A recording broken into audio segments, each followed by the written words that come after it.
Howdy, folks. We'll get a few minutes if anybody joins in.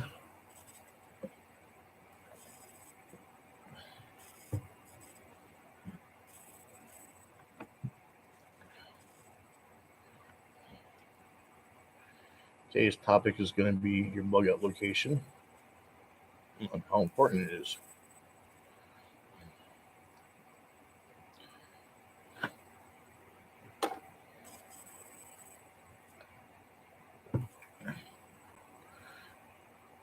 You just go with it, I guess. Location of your bug out. How important is it? It's very important. Why? Everything matters around that. It's 90 degrees out midday, 4:30 p.m. It is approximately 65 centigrades in the bug out location here. No fans, no AC. Just keep the door shut. The winter months, when it's outside, go. The winter months, when it's right cold outside, below freezing, it takes about 20 minutes to heat this place up.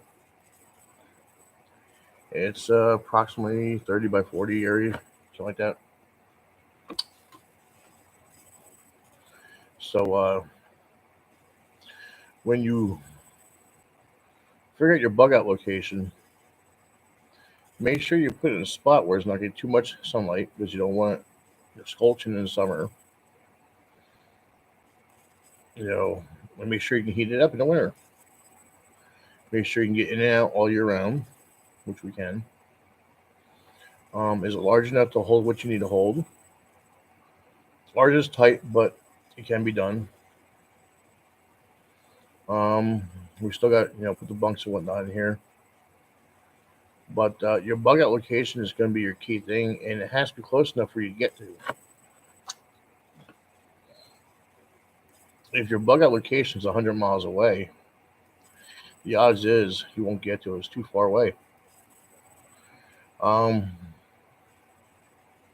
My recommendation would be within 20, 30 miles. Keep your bug out location. And realistically, you can walk 30 miles, but it's going to be hard.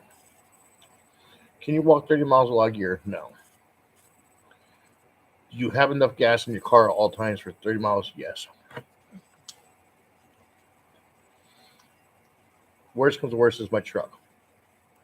3 gallons of gas. It's always in it. 30 miles.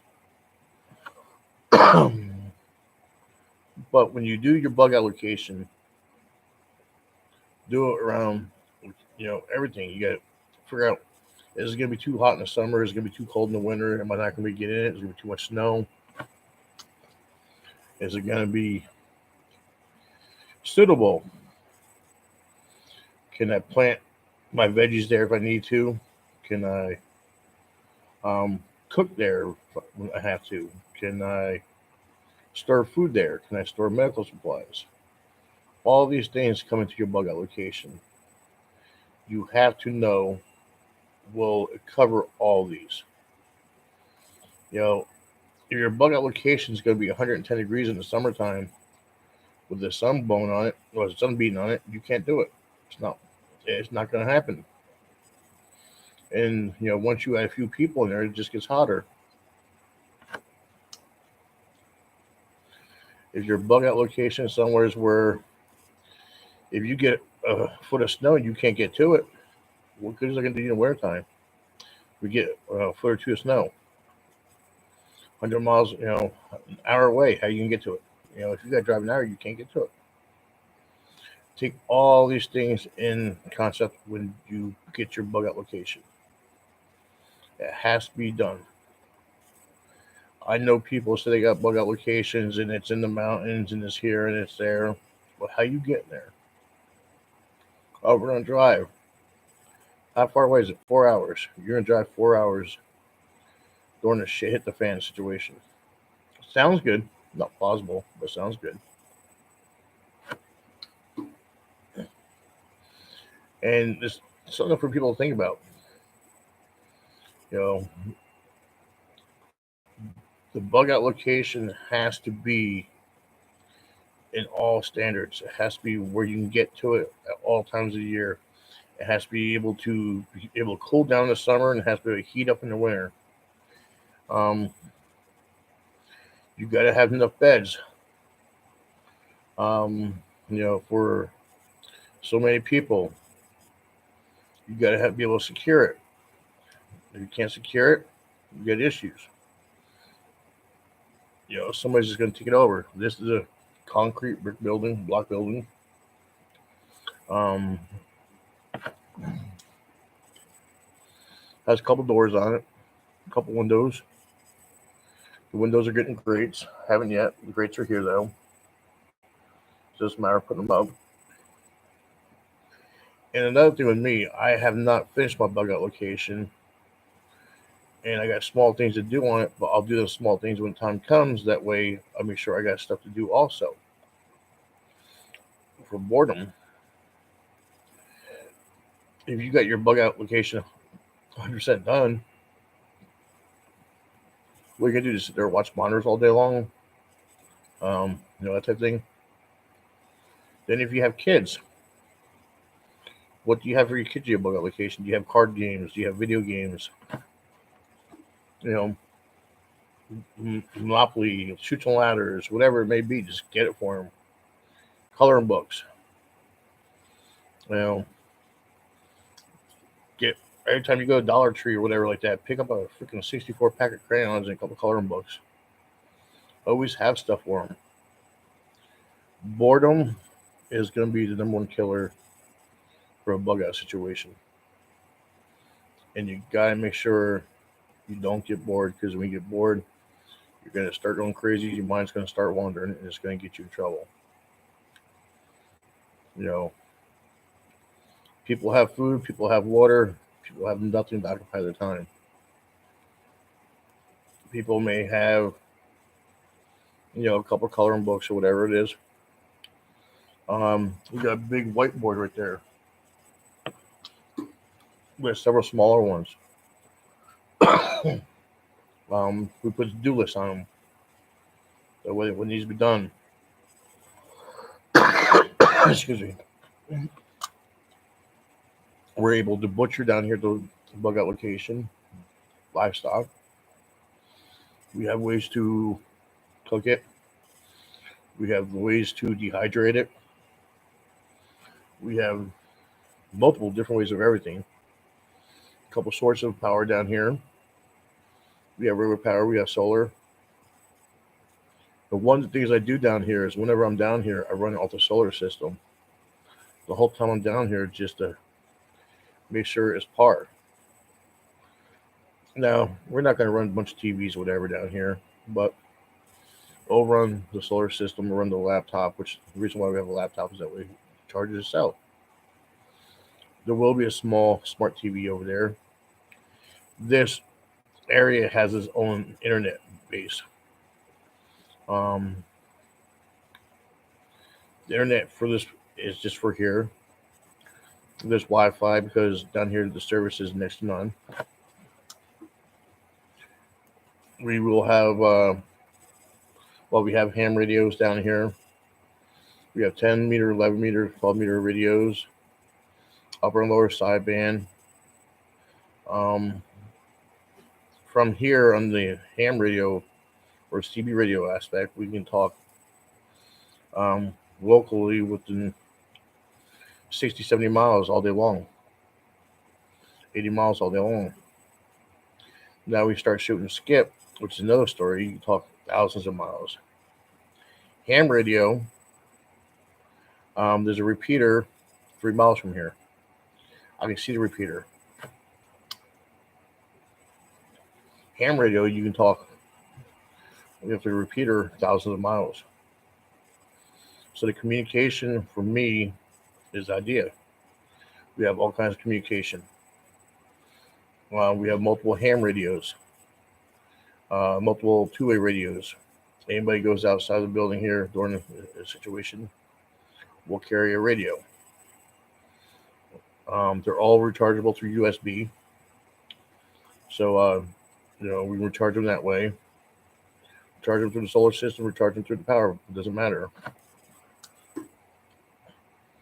Just so when you set your location up, your bug out location, you have to set it up for everything for all times of the year.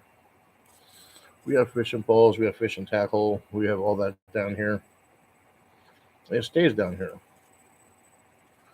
Tons of food down here stays down here. Medical supplies stay down here. Basically, the food gets rotated. Medical supplies, new comes in. When we run out of the house, whatever like that, we come down and get supplies, and then it gets reversed down here. Don't be scared to go to your pet supply places and buy medical supplies. I have a gallon of iodine wound spray for livestock. That works. My scalpels, my needles, all that comes from the livestock. It's all sealed up and whatnot. And it's good to go. Meat slicers down here, grinders down here, water cooling systems, and so on. So do yourself a favor, make a checklist of what your bug out location is, and see where it falls. Mine's about 95, probably about 95% perfect. It's not 100. Would I want to be 100? Absolutely. Is it plausible? Not for me. My perfect bug out location, which I originally planned on having my bug out location, which would have been 100 or even 90, 95. It's probably a little better than this one. Had one downfall, and that was winter. In the winter time, you can get in, but you couldn't get out. And that was the biggest downfall of that bug out location. We got a foot of snow. You can get into it, but you wasn't getting out. And a couple of years ago, I had medical issues. And I realized then when it took the paramedics, a farm tractor, four-wheel drive, scraping my hill to get me out of there. And it took 5 hours, I think, or maybe more, to get me out of there. That was a situation where I had changed things up in my bug out location, which at that time my home was my bug out location. I had no plans of going anywhere. To me, it was perfect. It was under a mountain, no thing around, no neighbors, no nothing. Plenty of land, do whatever I want with. But again, it was getting out of there.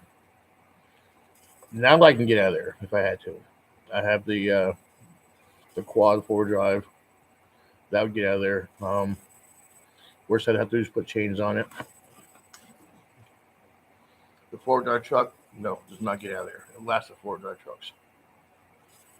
It's just a nasty, nasty spot. But it's perfect in a lot of ways. If I would have had a good 4-wheel-drive tractor, something that I could actually plow with, then yeah, it'd be perfect. But make a checklist. Go through your checklist. See what your bug out location has. Within 30 miles, to me, is a must. How hot is it in the winter? Oh, how cold is it in the winter? Excuse me. How hot is it in the dead of summer? Yeah, 90 degrees outside, 70 degrees in here. How secure is it? And no, I'm not spitting on the floor. I got a bucket here. Double check, triple check everything, and just make sure your bug out location is what you need to be. Make sure it's going to be good enough for you and your family, your friends, whatever you have coming over. And just double, triple check, folks. Later.